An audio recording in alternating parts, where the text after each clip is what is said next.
What's the difference between snowmen and snowwomen? Snowballs? What is the best NSFW Christmas joke you know? What up, it's you boy Andrew, your favorite Reddit storytime narrator. If we haven't met before, thanks for joining. Today's story is going to be a fun one, so before we start the video, why not like the video, subscribe, and ring the bell button so that you don't miss any more NSFW storytimes with me. No more lollygagging, and let's get into the video. Why did the snowman drop his pants? He heard the snowblower was coming by. If Thanksgiving is your right leg and Christmas is your left leg, I'd like to visit you between the holidays. Why is Santa always so jolly? Because he knows where all the naughty girls live. Why doesn't Santa have any kids of his own? He only comes down the chimney. Q. What do female reindeer do when the guys are out working? A. They go into town and blow a few bucks. I got my wife a pair of slippers and a dildo. If she doesn't like the slippers, she can go duck herself. I went and bought a real Christmas tree. The bloke selling it asked me if I was going to put it up myself. I said no, you sick bastard, I'm putting it in my living room. I was out at a bar with an older co-worker. He had a Santa hat on and kept using the pickup line. Hey, would you like to help Santa come early tonight? It was the night before Christmas, and all through the house, nothing was stirring, not even a mouse. I should have bought a carbon monoxide alarm. A middle-aged woman goes to a tattoo parlor and asks the tattoo artist to tattoo Thanksgiving on the inside of one of her thighs and Christmas on the inside of the other thigh. The tattoo artist is curious about this and asks, why such an odd request? The woman tells him, my husband always complains that there's nothing good to eat between Thanksgiving and Christmas. 3 men died on Christmas Eve and were met by St. Peter at the pearly gates. In honor of this holy season, St. Peter said, you must each possess something that symbolizes Christmas to get into heaven.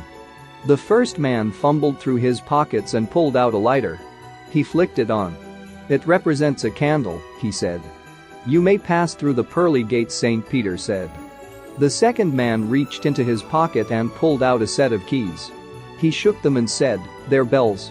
St. Peter said you may pass through the pearly gates. The third man started searching desperately through his pockets and finally pulled out a pair of women's panties. St. Peter looked at the man with a raised eyebrow and asked, and just what do those symbolize? The man replied, they're carols. Long ago there was a very hectic day at the North Pole getting ready for Christmas Eve, and Santa was having a tough time. It seemed nothing was going right, and the Claus man was stressed. So an angel seeing this thought she would help and went down to a forest and brought back a great-looking Christmas tree. Just as Santa finished dealing with another sleigh-loading snafu, the angel shows up with the tree and asks Santa, showing him the beautiful large tree, where should I put this? So that is why we have an angel on top of the typical Christmas tree to this day. So little Jimmy runs downstairs Christmas morning. He opens his presents, and the last one is a giant box. And it is the brand new bike he has always wanted. He begs his parents to let him go ride it, and they say yes. So he's out riding his bike having the time of his little life when all of a sudden a cop on a horse stops him. The cop says, hey, did Santa get you that bike for Christmas? Little Jimmy excitedly says, yeah, it's the exact one I wanted. The cop looks at Jimmy, smiles and says, well, next time you should have asked Santa to get you a reflector on the bike. And gives little Jimmy a ticket. Jimmy thinks for a second and asks the officer if Santa gave him the horse for Christmas. The cop, feeling funny, said, yeah, he did. So Jimmy looks at him and says, well, next time you should ask him to put the dick under the horse instead of on top of it. On the first Christmas morning, the 3 wise men walk into the manger. The first one steps in donkey crap, looks at his shoe and exclaims, Jesus Christ.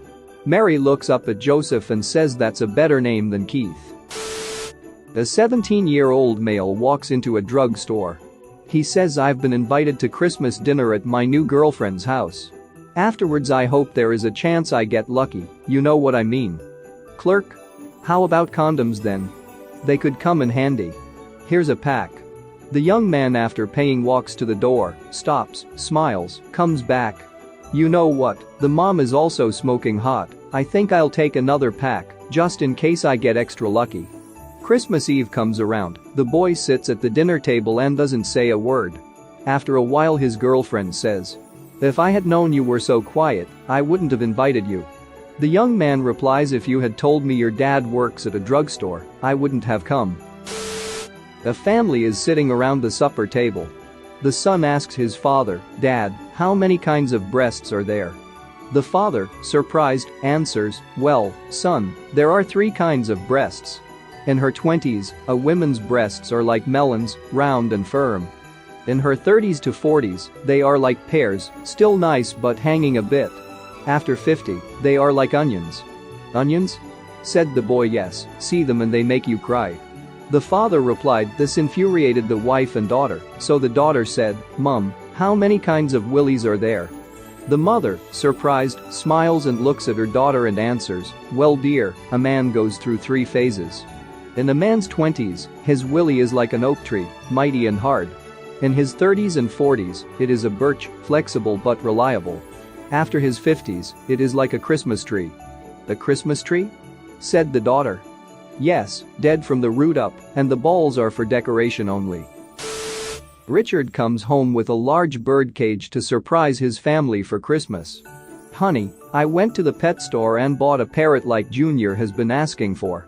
His owner has recently passed away, but the bird is in good health. Poor bird still answers to his name, Chet. Apparently the old cook taught him some interesting tricks. If you hold a lit match near one of his legs, he'll sing a different Christmas song." On Christmas morning, Junior is overjoyed to receive Chet, and the family lights a match and holds it near his left leg. Chet squawks and belts out jingle bells. Squawk jingle bells. Squawk jingle all the way. Whistle. Overjoyed, Junior feeds him a cracker and lights another match holding it near Chet's right leg. "I'm dreaming whistles of a squite Christmas." More crackers for Chet, but Junior is getting bored of hearing the same songs. The rapscallion lights 2 matches and holds them to the poor bird's legs. Chet's nuts squawk roasting on an open fire. Whistles. 2 convicts had just been placed in cells beside each other on death row. Convict number 1 looks at convict number 2. "Convict number 1? What got you sent here?" Convict number 2. "I held up a convenience store and shot the clerk when he tried to pull a gun on me." "You?" Convict number 1 says, "Well, last Christmas Day my wife was working a double and all our kids were being little craps, yelling, cussing and breaking stuff. You know, like the little bastards do. So I couldn't take it and called my mother-in-law for advice. She told me to go out to the garage, get a bunch of empty boxes, wrap them up all pretty like with bows, and set them down under the tree, then whenever a kid misbehaved grab one and throw it into the furnace. So I did." Convict number 2. "What's that got to do with your being sent here?" Convict number 1. "I ran out of kids." Santa slides down a chimney to find a beautiful woman sitting in a chair in her pajamas.